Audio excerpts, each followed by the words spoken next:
नमस्ते दोस्तों। आज फिर मैं आपके लिए एक रेसिपी लेके आई हूँ और आज की रेसिपी थोड़ी खट्टी मीठी सी है। यानी कहने का मतलब ये है कि आज मैं आम की खट्टी मीठी चटनी कहिए या अचार कहिए या खटमिठी कहिए, तो हमारे यहाँ तो इसे आम की खटमिठी कहते हैं।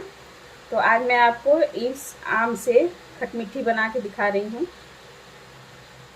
तो इस खटमिठी बनाने के लिए सबसे पहले और बिल्कुल मैं सिंपल चीज़ों से आपको खटमिठी बना के बता रही हूँ, जिसमें ना कोई मसाला है और ना ही आपको बहुत सारी चीज़ें डालने की ज़रूरत है। तो बिल्कुल ही सिंपल सी रेसिपी बता रही हूँ, जो कि बनाने में भी इजी है और बच्चे से बड़े सभी को बहुत पसंद आती है।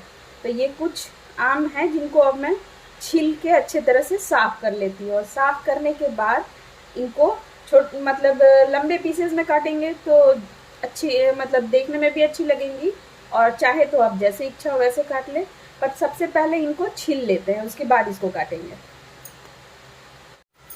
तो देखिए दोस्तों, अभी इसको हमने काट के और इसको पहले तो इसको हमने छील लिया, छील के अच्छे से इसको काट के और हमने इसको धो लिया है। तो लगभग 2 पानी धोने के बाद अब इनको जो है हमें गर्म पानी में थोड़ी देर लगभग 5 मिनट लगभग इसको बॉईल करना है, एकदम गर्म पानी में, खौलते पानी में। उसके बाद फिर इसको बनाएंगे आगे। तो सबसे पहले इसको गर्म करने के लिए रख देते हैं। सबसे पहले पानी गर्म कर लेते हैं। तो देखिए पानी हमारा गर्म हो रहा है। अब इसमें हम अपने इन कटे हुए आम को डाल देंगे, ताकि इसमें से जितने भी खटास है वो इसमें निकल जाएगी। इसलिए इसको पानी में हम लोग डाल के लगभग 5 मिनट बॉईल करेंगे। इस तरह से सारे आम को डाल दे रहे हैं।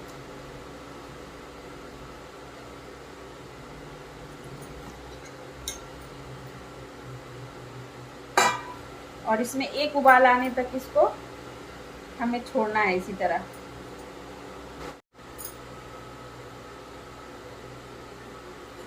तो देखिए ये लगभग 5 मिनट हो चुके हैं, लेकिन चूंकि इसकी क्वांटिटी ज़्यादा है तो अभी इसमें उबाल नहीं आया है। तो इसे अभी मैं उबाल आने तक इसमें और लगभग 5-7 मिनट बॉईल करूँगी। इसे इसके करने का मतलब ये है कि इससे जो भी आम का जो खटास है वो बहुत हद तक कम हो जाएगा। तो इसलिए इसको हमने इस तरह से बॉईल किया है। और अभी इसको एक उबाल आने तक लगभग 5 मिनट और बॉईल करेंगे हम। तो इसको ढक के छोड़ देते हैं इस तरह से। तो देखिए इसमें लगभग उबाल आ चुका है। अब इस स्टेज पे हम इसे उतार देंगे और उसको सारा पानी इसका हम छान लेंगे। बस इसे हमें बिल्कुल इसका पानी निकाल के फेंक देना है, क्योंकि ये जितना भी ज़्यादा से ज़्यादा खटास होगा वो इस पानी में बॉईल करने से निकल जाएगा। तो इसको हम लोग ड्रेन आउट कर लेते हैं। तो देखिए दोस्तों, इसका सारा पानी हमने ड्रेन आउट कर लिया है और ये बिल्कुल ठंडी हो चुकी है। अब इसको हम लोग खटमिठी बनाने के लिए आगे प्रोसेस में बढ़ते हैं। तब इसके लिए हमें कुछ चीज़ों की ज़रूरत पड़ेगी। इसको साइड करके रख देते हैं। और अब चूँकि आम हमारा लगभग 1.5 किलो है, तो उसके अनुसार हमने आधा किलो के लगभग गुड़ लिया है। और उसके बाद कुछ सूखे मसाले लिए हैं, जैसे तेज़पात, लगभग 2 तेज़पात हमने लिया है। सूखी लाल मिर्च 4 से 5 है। लगभग आधी चम्मच सौंफ है और 1 चम्मच के लगभग जीरा है। और आधी से भी कम, लगभग आधी से भी कम हमने मेथी दाना लिया है। और लगभग आधा चम्मच हमने नमक लिया है। अब इन सब चीज़ों को सबसे पहले चलिए तेल गरम कर ली। तेल हमारा गरम हो चुका है और देखिए, तो लगभग इसमें हमने 2 बड़े चम्मच तेल लिया है और तेल हमारा लगभग अच्छा गर्म हो चुका है। अब इस स्टेज पे हम अपने सारे सूखे मसाले एक एक करके डाल देंगे।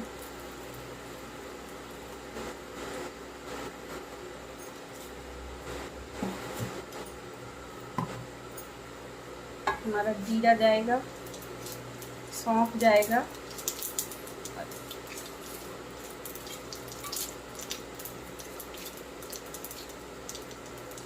अब इस स्टेज पे सारे मसाले हमारे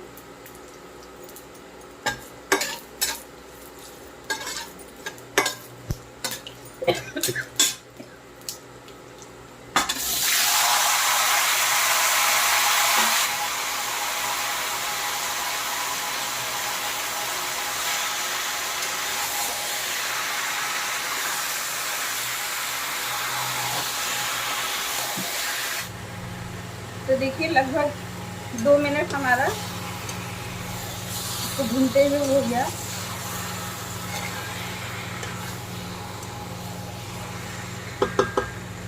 अब इस स्टेज पे हम ये नमक डाल देंगे, जो हमारा नमक था। और देखिए गुड़ को हमने छोटे छोटे पीसेस में इस तरह से तोड़ लिया है, और अब इनको भी हम इसमें डाल देंगे। पहले इनको चला लेते हैं।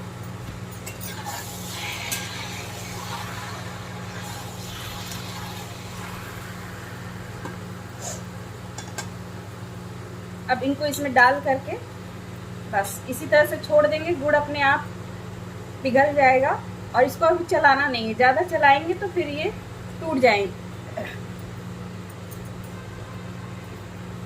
इस तरह से हमने सारे गुड़ को इसमें डाल के छोड़ दिया है। अब ये धीरे धीरे इसमें इसको पिघलने के लिए छोड़ देंगे।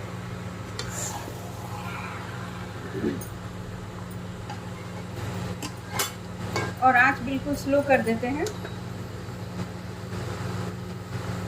अब इस तरह से ये जब तक पिघल जाएगी तब तक इसको हम इसी तरह से छोड़ देंगे, चलाएंगे नहीं। चलाएंगे तो फिर ये और ज़्यादा टूट जाएंगी, क्योंकि चूँकि हमने उबाला है तो ये सॉफ्ट हो चुकी हैं, तो इसलिए इनको अभी हमें चलाना बिल्कुल नहीं है। तो देखिए लगभग गुड़ हमारा पिघल गया है, पर इसको अभी धीमे आंच पे इसी तरह से पकने के लिए रखेंगे। देखिए यदि आपको गुड़ कम लग रहा और यदि आम ज़्यादा खट्टे हैं तो आप इसमें गुड़ की मात्रा बढ़ा सकते हैं। वैसे ज़्यादा गुड़ का इस्तेमाल मैंने नहीं किया है। 1.5 किलो में लगभग आधा किलो मैंने गुड़ लिया है।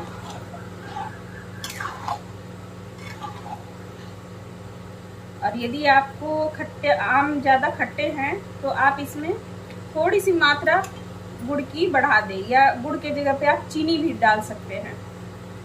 पर गुड़ की चटनी थोड़ी ज़्यादा अच्छी लगती है, चीनी का इस्तेमाल ना करें। गुड़ सभी के लिए फ़ायदेमंद है, तो गर्मियों में अक्सर गुड़ वैसे भी खाई जाती है, तो आप गुड़ की ही मात्रा इसमें बढ़ा दें। देखिए इसी तरह से धीमे आंच पे इसे हम कुछ देर और पकाएंगे, जब तक हमारे गुड़ अच्छी तरह से मिक्स नहीं हो जाती है तब तक इसको इस तरह से पकाएंगे।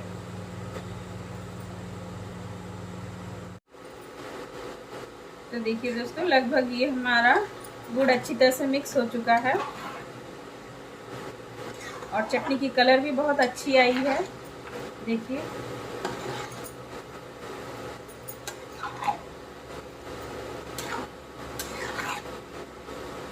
अभी ये ठंडी होगी तो और गाढ़ी हो जाएगी। अभी ये हल्की पतली लग रही है, लेकिन जब ये ठंडी होगी तो ये बिल्कुल गाढ़ी हो जाएगी। देखिए अब हमारी चटनी बिल्कुल तैयार हो चुकी है, और लगभग इसमें गुड़ भी अच्छी तरह से मिक्स हो चुका है। बस इसको 5-7 मिनट और पका करके उतार लेंगे। देखिए हमारे आम भी बिल्कुल ट्रांसपेरेंट से दिखाई दे रहे हैं। बिल्कुल अब जैसे जैसे इसमें आप इसको लगभग 1 दिन के बाद खाएं, यदि खाने के लिए तो ये वैसे ही तैयार हो चुकी है। तो देखिए इसको हमने उतार के इस तरह से नीचे रख लिया है। अब आप देखें